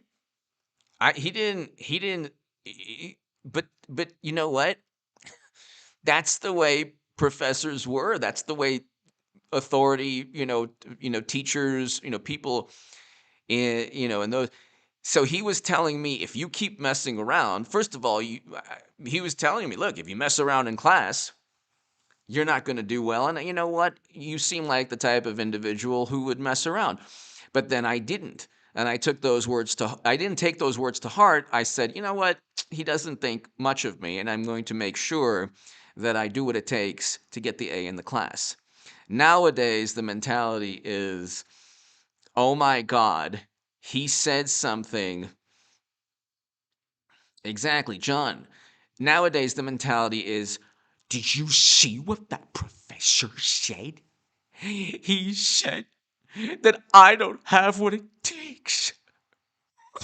Oh no! Support group. SEAL Team 6, get the professor. Boycott this professor. He must leave the school. He said something mean. Everybody, boycott this professor. But that's the world we live in. That's the world we live in now. Um, you know, I remember in high school, there was a teacher, great teacher, amazing, one of my favorite teachers. And he was a history teacher. And I had two really amazing history teachers. So this teacher in high school, and I went to a very, very good high school, very good university, but this teacher in high school, I was messing around, once again, messing around in class, but with two other people. Two other people messing around in class. And yes, Emily, yes. Mid-40s, yes. Messing around in class, and he pulled all three of us outside class and told us in very direct and, let's say, utilizing words that you perhaps, utilizing words that I cannot use on YouTube, okay? When I used to do my profanity alert, he basically said, if you keep fill in the blank, messing around, I'm going to fill in the blank, kick you out of class, and you're going to fill in the blank, get kicked out of the school. And that is that's something that, if a teacher said that, Now it would be like, again, you call till SEAL Team 6, get Nike and Coca-Cola to boycott everything, or whatever. Economic sanctions, we're going to sanction. And it would be a big problem. And, I mean, I am not saying that I'm for teachers or professors to be mean or rude. I'm not advocating, truly offensive speech. I think that's horrible. But, there's offensive speech, and then there's honesty or speech or communication where you're communicating consequences, or you are being honest in your assessment of somebody. And if you haven't shown the professor or the teacher that you're there to work and there to do well, in this day and age, I don't know if professors or teachers can talk like that. When I was growing up, they could just talk and tell you, and you would have to prove them wrong. You know, Demetrius, exactly. And so you need that. You have three, young men in class messing around, and then you need the teacher to, when I was, that's, had he simply said, I would appreciate if you please settle down, who knows what my two friends and I would do. But he was very clear and direct. But see, again, the liberal mentality today, the liberal Democrat is, oh my God, how dare you? It's like a completely, and these are like the most vicious people, by the way. They're against bullying. All they do is bully. They're against Trump's offensive or mean speech or words. All they do is offend. All they do is offend. So,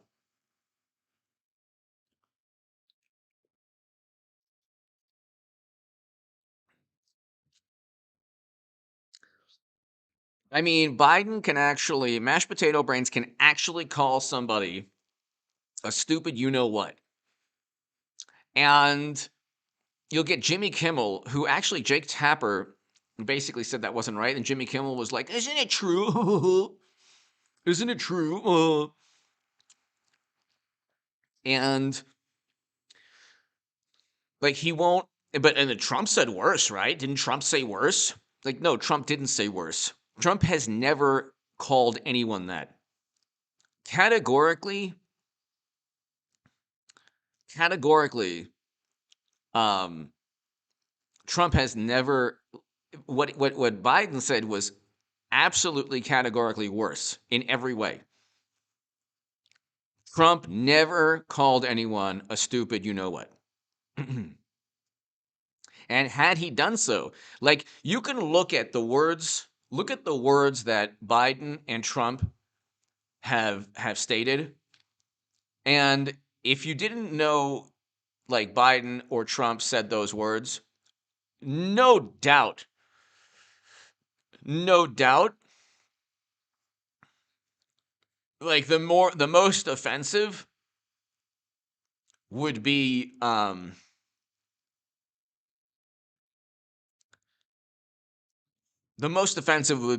words.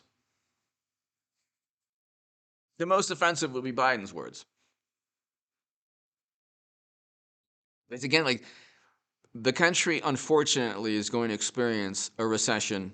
The inflation is going to go through the roof. The stock market crash is in slow motion right now. But let's see, market trading, it doesn't matter. The futures, the Nasdaq's tanking. I mean, once you see all of this volatility, the stock market is going to be like, the economy and the stock market are going to be political issues, because one political side will have done this.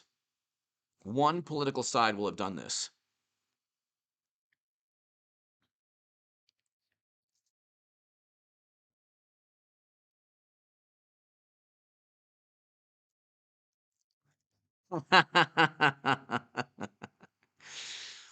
That's like, I'm reading the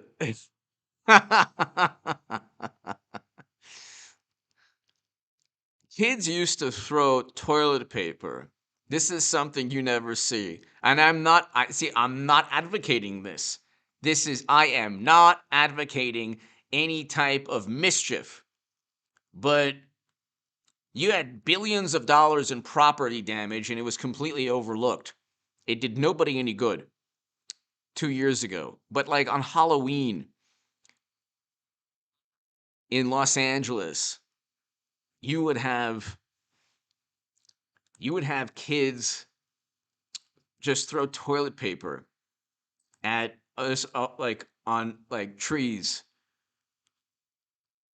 Sharon, I continue stacking, saving. My confidence is in the low 30s. I agree with you, Sharon. Continue. Um, I agree with you, Sharon. Continue saving money, and this way, I urge everyone, save as much money as possible. Save as much money as possible, everybody. We are in for a terrible economic year. I have been saying this on my stock market crash channel. I am telling people, I have told, if you are in the market and you need the money, whether it's you're retiring or you need that money, if you cannot accept a 30, 40, 50, 60, 70% loss, I would get out of the market. Now, timing the market is very bad generally, but I'm saying if you need the liquidity, if you need the money, if a 30 or 40% loss would be devastating, don't be in this market. If you're about to retire, you have no business being in the stock market. No business at all. Sharon, thank you so very, very much, as always.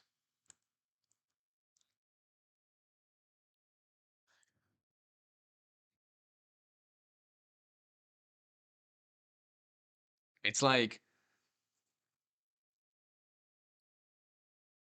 I think that when you when you when you spend too much time on the internet or even playing video games or away from people, it doesn't help you with interpersonal communication. This is a world now where there's people emphasize social media. They emphasize social media. Like you can't have dinner or go to a party or do anything without people taking a picture and then putting it on Instagram. Well, what's the point of that? What is the point of that? Just live your life. Do you have to notify everyone of everything you're doing? What is the point of this? There's no point.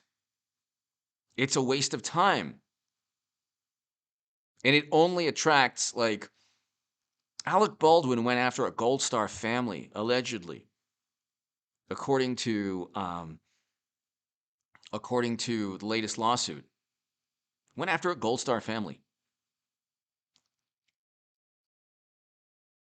I'm reading the chat.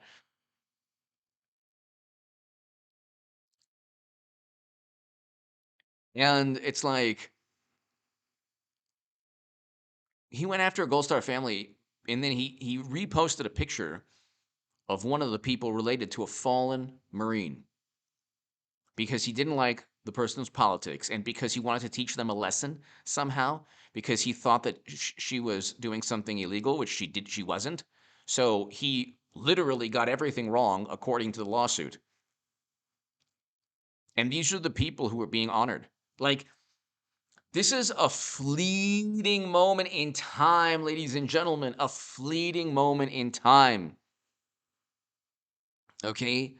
When President Obama ended his tenure as president, his presidency, and then you had President Trump, the matrix completely unraveled. The software program had to reboot, and they said, we will never let Trump win again. We will never allow Trump to make to be in the White House. And every single media already was like, the sky was falling with Trump, but but then what they did was intelligence operatives Then they got the House and Senate, and they haven't stopped. They haven't found anything, but they haven't stopped. So when Trump Republicans take over the House, when Trump Republicans take over the Senate, there will be an emphasis on economic growth and investigating mashed potato brain insists on Democrats in general, and the Durham Probe Special Counsel.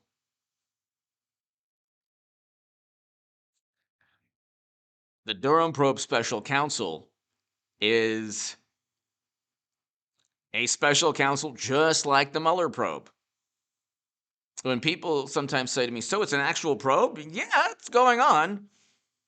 There's no, look, he doesn't have any media support, okay? Mueller, they obsessed, you had half the country obsessing over Mueller, and then there was a message board that almost certainly was created by Democratic operatives that gave hope to people. Whenever you hear the word trust, and then you could say Jeff Sessions or whatever, you should do the opposite. You should distrust. When you hear like, oh, trust the government, do the opposite. This reverence, by the way, also, like I've never seen this reverence for experts in my life. There was always an understanding that experts are oftentimes wrong. You could see like writers being rejected. I think even George Orwell was rejected. You see all these people, like the experts told them like they never amount to anything and that they achieved great things.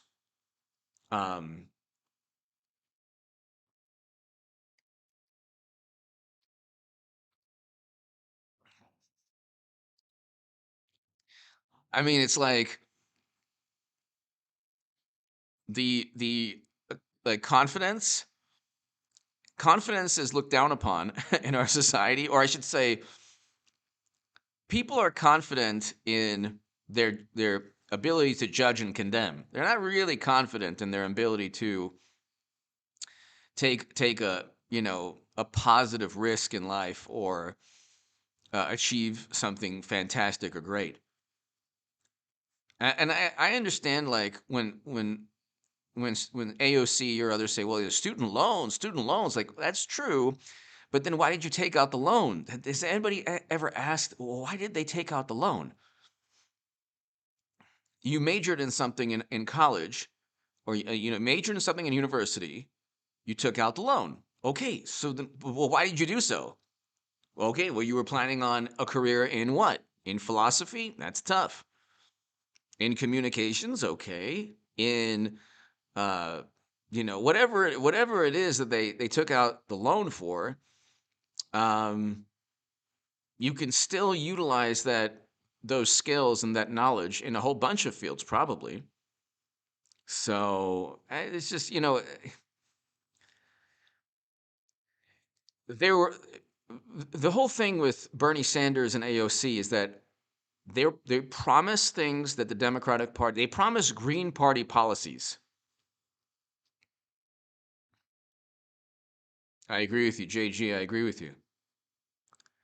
The policies that Bernie Sanders or AOC or progressive politicians want, this is why, like the racket that like you see people are like on the left, 90% of a liberal pundit's job is to make sure that other pundits on the left don't fall out of line. That's what they do. That's the main thing they do, because conservatives or Trump supporters or former progressives or whatever really don't care about anything, like any accusation or any like once you leave that world, they can't touch you. They can't hurt you, or well, philosophy is it's a fantastic a philosophy major is a wonderful major. A wonderful major. Okay? There's a lot of things you could do with it. But you're not initially going to open up a philosophy store.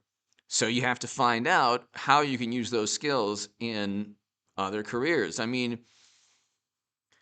That's the whole thing with the anti-work subreddit.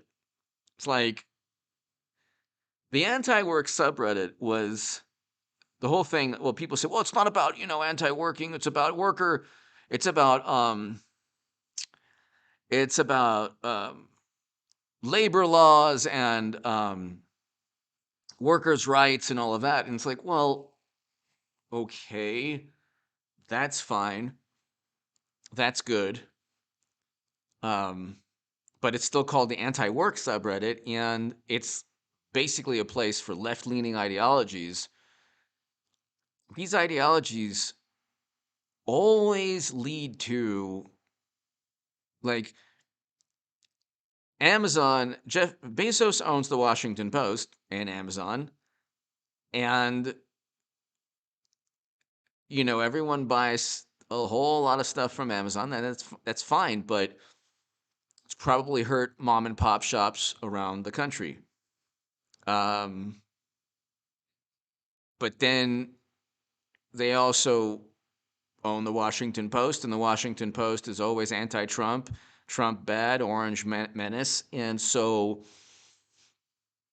you're looking at, they say, systemic injustices. Well, okay, the system that they care so much about, moving towards the left, the system is playing them. they're not influencing any system. So they're on their iPhones, wearing Nikes, shopping on Amazon, don't realize that the Washington Post is owned by the top Amazon executive, don't realize that the entire system is leveled against one man, Trump, who, by the way, wanted to utilize tariffs to ensure a level playing field, which actually would help workers. But at the end of the day, it's Trump bad, and you get these left-leaning ideologies on the anti-work subreddit thinking that they're going to change the system. But the system is, in a very bizarre way, utilizing the left to perpetuate or to maintain the status quo. It's like this really bizarre thing going on.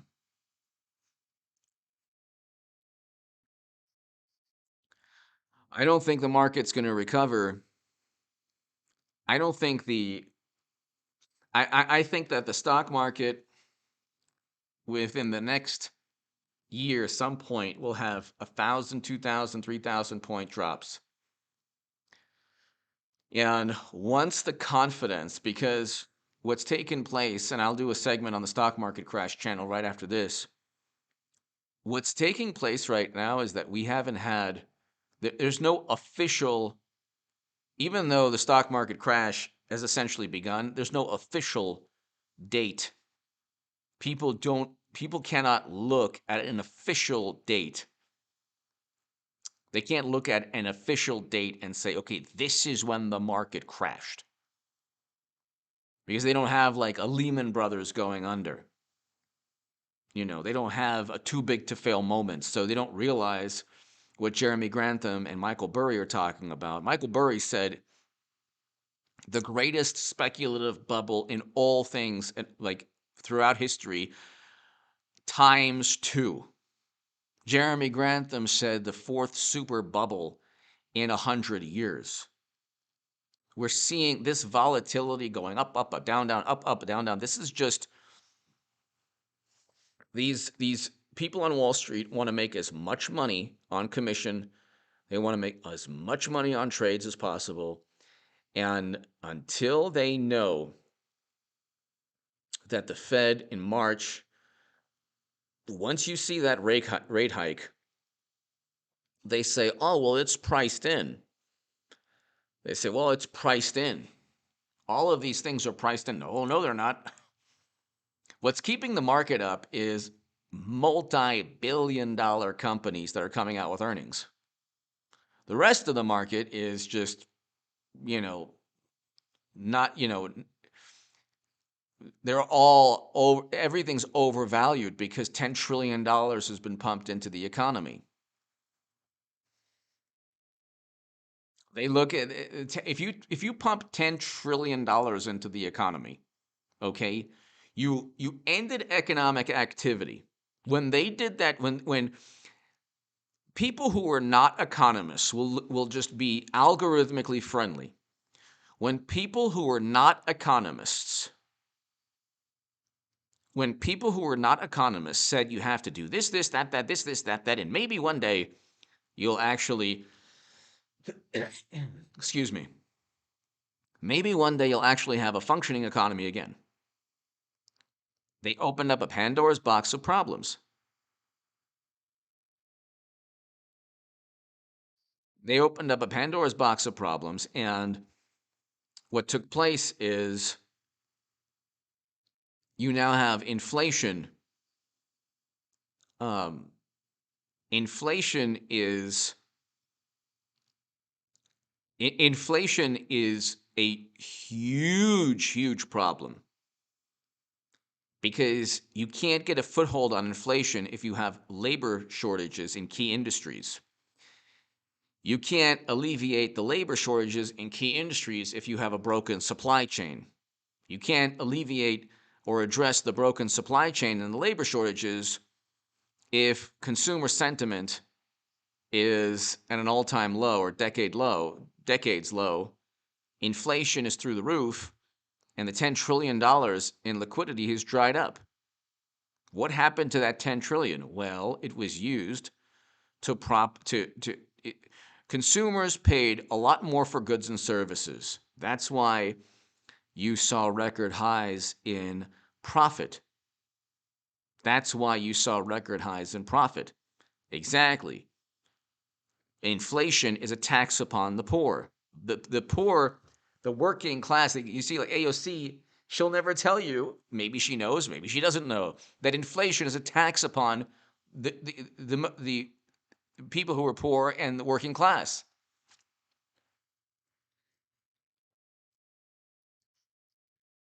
They talk about like the working class. It's like, well, it's like if you care about workers' rights or the working class, and if you were like, let's say on, and I have like, look, I did a couple segments with like only love and respect for the anti-work subreddit, but the question should be asked, if you're in the anti-work subreddit, who we're heading towards a recession. It's going to be worse for workers because of Democratic Party policies, left-leaning policies. You would think that there would be more critique of left-leaning policies. It was a policy of the Democratic Party to end economic activity 2 years ago. You can say, well, it was for a good cause. I don't really care. That was the policy, and the consequences were dreadful. The consequences were horrendous. Exactly. The consequences were absolutely horrendous. And when you pump $10 trillion into this is why universal basic income, we saw why universal basic income cannot work, because inflation would go through the roof. When you engage in quantitative easing and stimulus payments, and you use those to replicate a functioning economy, we had record lows in unemployment. We had record lows in unemployment under Trump. We had a great economy under Trump. It's a horrible economy now. The fact that like the Atlanta Fed said in the first quarter of 2022 we'll have a 0.1% increase in GDP. 0.1%. 0.1%. Okay? 0.1%. So Elon Musk is right. Elon Musk is right. We're heading towards a recession. Here, I mean,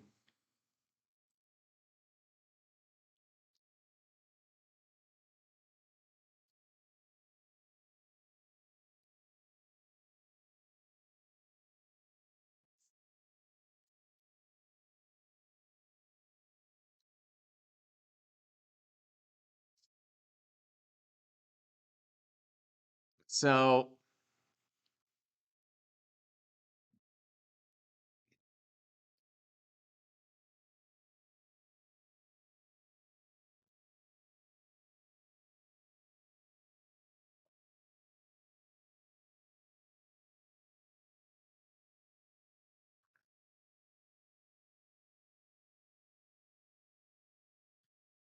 um,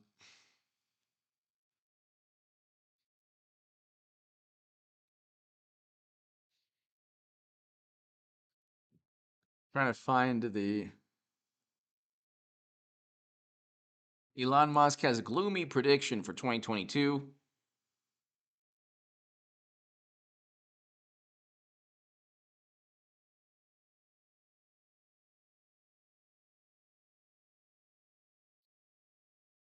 So,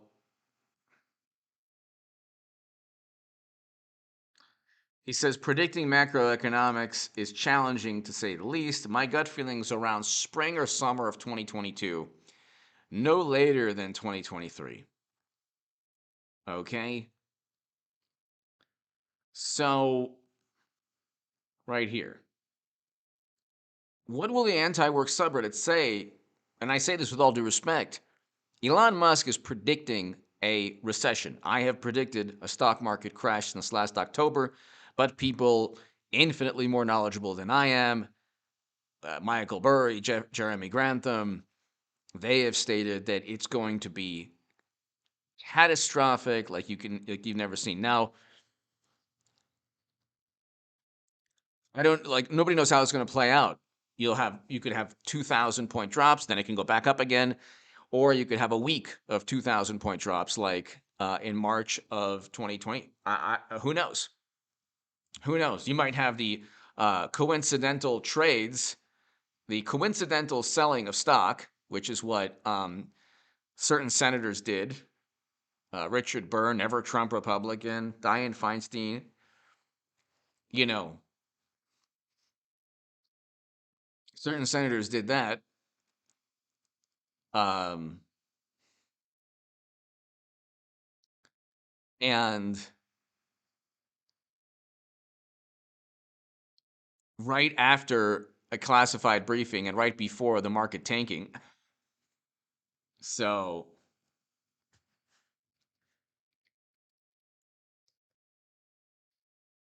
I mean, I don't think people like, I have tried to um, focus a lot on this channel, and then I have a stock market crash channel. I've tried to focus a lot, ladies and gentlemen, on explaining why the stock market and the economy are going to be the two biggest, most important political issues. They're not just economic issues, they're political issues because the economy has been politicized. The economy is always a political issue to a great extent, but when you have you have unelected officials who are not economists, when you have unelected officials who are not economists, we'll leave it at that. Okay? We'll just leave it at that. We will just leave it at that. When you have unelected officials who are not economists, and it's forbidden to say anything more. But if you have unelected officials who are not economists telling governors, telling mayors, telling the president, you cannot let your citizens work. You need to shut businesses down. And so you do that for a year and a half. Then you turn on the economy back on like a light switch. You just turn the economy back on like a light switch.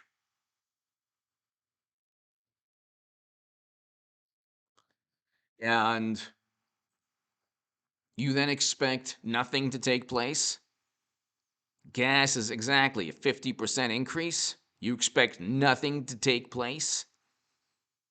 I mean, are you kidding? You're going to have inflation through the roof, energy prices through the roof, broken supply chain issues, real estate bubbles popping, labor shortages in key industries. I mean, the treasury yield's going to go up. Margin debt's going to be at all-time highs. I mean, you already had the canary in the coal mine was Archegos. The canary in the coal mine, ladies and gentlemen, was Archegos. I've been telling people this. I've been telling people this.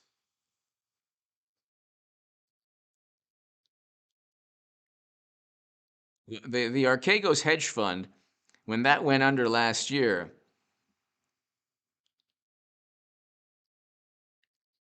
oh my God, David, be careful. Be careful, David, be careful.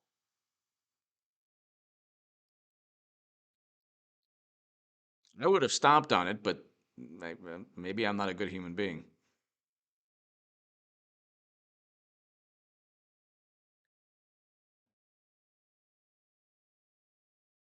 But when Elon Musk is saying a recession is going to happen, and by the way, this is right before the midterms. The midterms going to be in November. You'll have a recession this summer, and we don't know. Like, see, here's the issue, and I think that a lot of people just kind of fall asleep.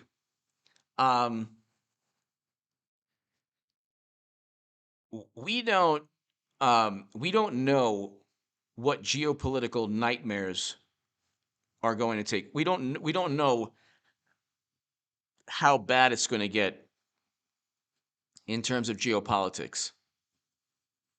We don't know how bad it's going to get.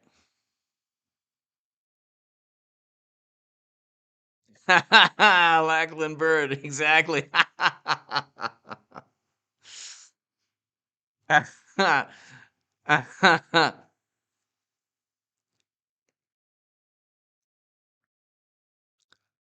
We don't know how bad, like, the stock market and the economy are inflated, and they're in a bubble that's predicated upon geopolitics, nothing too extreme taking place in terms of geopolitics, and nothing too extreme taking place in terms of hedge funds going under.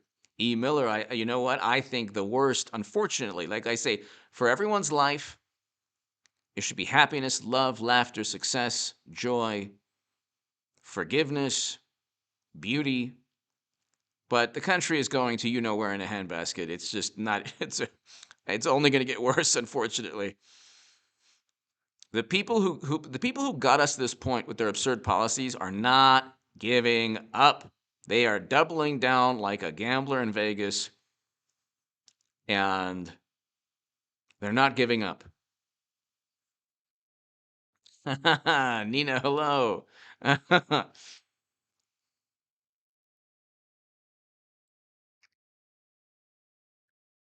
They're not giving up.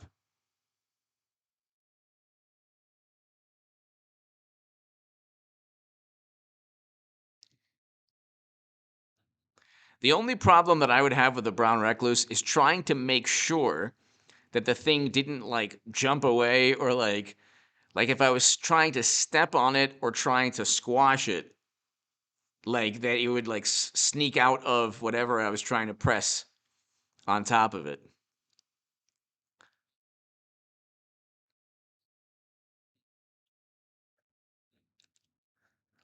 But I mean, the economy is, we're heading toward. Go and look. Go and look to the few viewers I have, you know, left on this live stream. I'm just trying to go. Okay, I'm almost at 2 hours, and then after 2 hours, I'm gonna be gone. Go and look at the 1 to 2 to 3 million sub, the 500,000 sub liberal or progressive pundits. Go and look at the 500 to 600 to 700 to 800 to 1 million to 2 million to 3 million sub pundits. Okay? None of them are talking about inflation. None. None of them are talking about the Federal Reserve, inflation, quantitative easing, Fed tapering, labor shortages, supply chain breakdown, real estate bubble in China. None of them. None. Okay? None.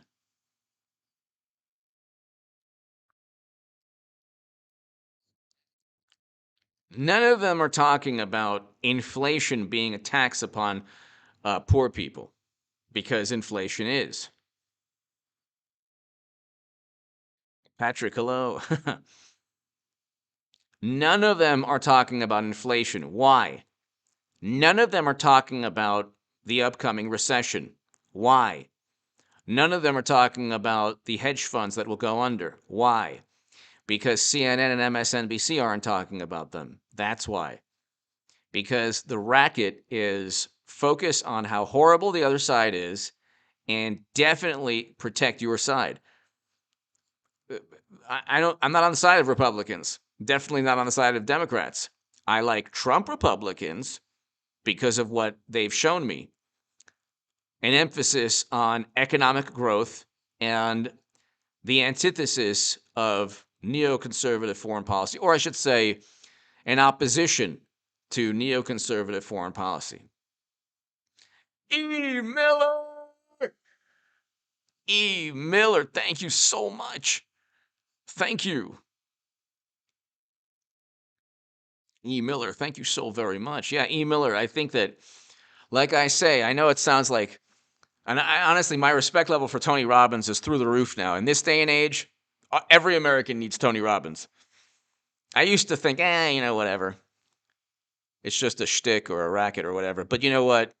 Every American needs Tony Robbins.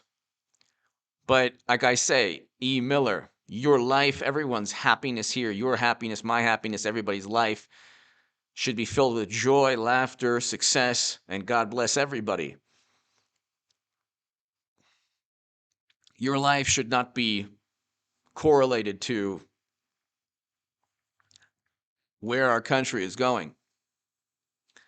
I think the economy, MB, hello. I think the economy is going to, I think something catastrophic, absolutely catastrophic is going to take place. The system cannot hold. The bubble, when it bursts, is not going to be a good thing. Bob Lipke, thank you. Great profile pic, Bob. Awesome profile pic. Bob Lipke, thank you so much. Thank you, Bob. Thank you so much. Hey, you know what? Bob and everyone here, E. Miller, Bob, everyone here,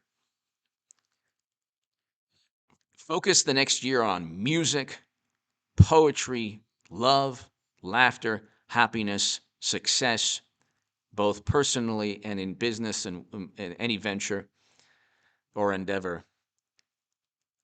Your personal life and your life should not have any correlation with the tragic and just terrible downward trajectory of where our country is going. My God, it's going to be terrible. It's only going to get worse from here on out. Patrick Enos! Goodman, love you, buddy. I hope inflation and brown reckless spiders are both horrible. Also, Patrick Enos, thank you so much. JG, I agree. Patrick, thank you so very, very much. Greatly, greatly appreciated. I think I'll spend some more time here with everybody. Patrick and Bob and E. Miller, They've messed around with a good thing. If you play around with a good thing, if you inflate a balloon, you keep inflating the balloon, eventually it's going to pop. S23, exactly. Eventually it's going to pop. You keep inflating a balloon, and eventually the thing's going to pop. And at what point was it ever a good idea to end the U.S. economy? Jason Kincaid! Hold on, it's about to get good. Jason, thank you. Thank you, Jason. Thank you, Jason Kincaid. Thank you. And thank you as always for watching. Greatly appreciated. Thank you. Jason and everybody here. When we ended economic activity, Patrick, Jason, everybody here, Bob, emailer, everybody here, when we ended economic activity, we opened up a Pandora's box. And why did we end economic activity? For reasons that I can't talk about. It is forbidden. Why is it forbidden? It's part of the liberal ideology. Prevent people from talking. Prevent ideas that might interfere with our subjugation of humanity. Or prevent people from voicing. I mean, you know what? You might get Neil Young to, you know what? I think did Barry Manilow join? You have all of these musicians that they're joining the chorus of like, I'm not going to I'm going to pull my catalog. You're not talking about the Beatles, okay? This isn't like, oh, sorry. See, again, Barry Manilow. God bless Barry Manilow. He did not, he's not pulling his music. But Neil Young and Joni Mitchell, when like 70 years ago, 80 years ago, when they were 20 years old, 250 years ago, when Neil Young and Joni Mitchell were 25 years old, do you think that they would act in this manner? You have punk rock icons. You have punk rock icons who think that Trump is an authoritarian. And you have punk rock icons who support President Trump. Okay.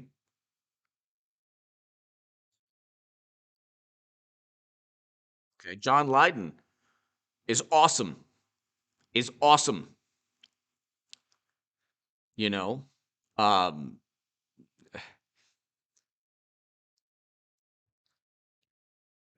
if he was alive, Johnny Ramone would have supported President Trump.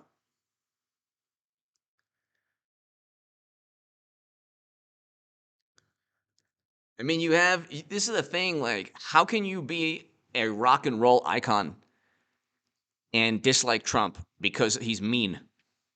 Does that make any sense at all? That's like the opposite, the antithesis of punk or rock and roll or being a rock and roll star. It's like, what are you like? When did when did Neil Young and Joni Mitchell become the moral voice of anyone's generation? Even when they were popular, were they really? I guess, like, you know what? I guess his whole, they were against the Soviet Union, or they were against, I think,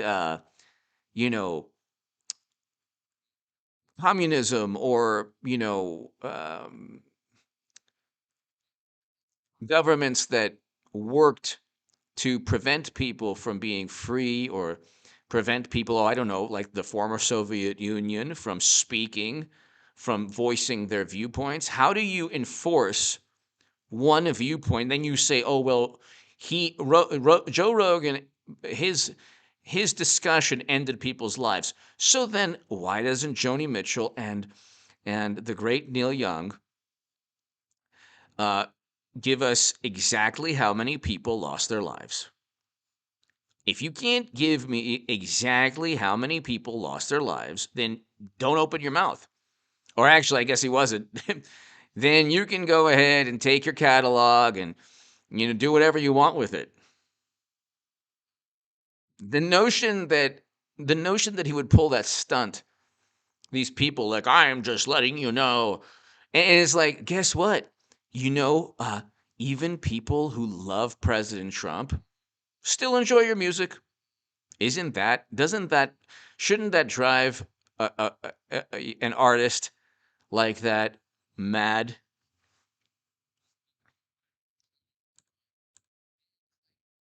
Wouldn't that be interesting to know how they would feel about Trump is punk rock, exactly. S23, exactly.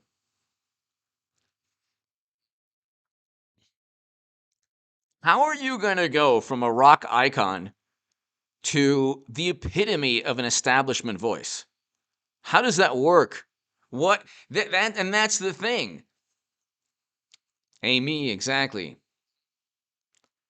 How do you go from a rock icon to just the epitome of an establishment voice?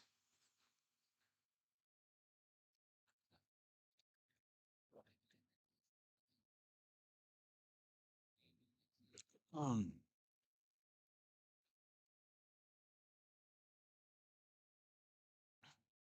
the great thing about life before 2016 is that if you listen to music, it had nothing to do with politics. If you watched movies, it had nothing to do with politics. If you watched late night, it had nothing to do with politics. What happened in 2015, 2016 is that Democrats realized if we don't influence every element of society, our political party will cease to exist. Or we will, like, once Trump won, they said, oh my God, we need Jimmy Kimmel. We need every single late night person. We need Saturday Night Live. We need every element of society to promote myths that Trump was installed by the Kremlin. We need all of that. Ladies and gentlemen, thank you so very much to my super chat. Thank you so much, ladies and gentlemen. Exactly, JG. And JG and everybody here really quickly, Rage Against the Machine. This is hilarious. Here you have, like, you could put Rage Against the Machine and Howard Stern in just the same boat. You get all of these punk and rock icons and all of these comedians, edgy comedians of 80s and 90s, and what have they become? They've become just a mouthpiece of the establishment that would never have allowed them to make millions in this day and age. Anyway, ladies and gentlemen, thank you so very, very much. I appreciate your support. I can't thank you enough to the super chat. Thank you so much. Everyone here, JG, everybody here, thank you so very much. Jason, Patrick, Bob, E. Miller, everyone here. Janet, everyone here, thank you so much. I'll see you tomorrow. Go to, John, thank you. Go to the Stock Market Crash channel right now. I'm going to have a segment up on the Stock Market Crash channel right now. Thanks, everybody. Have a great, great evening. Thank you so much.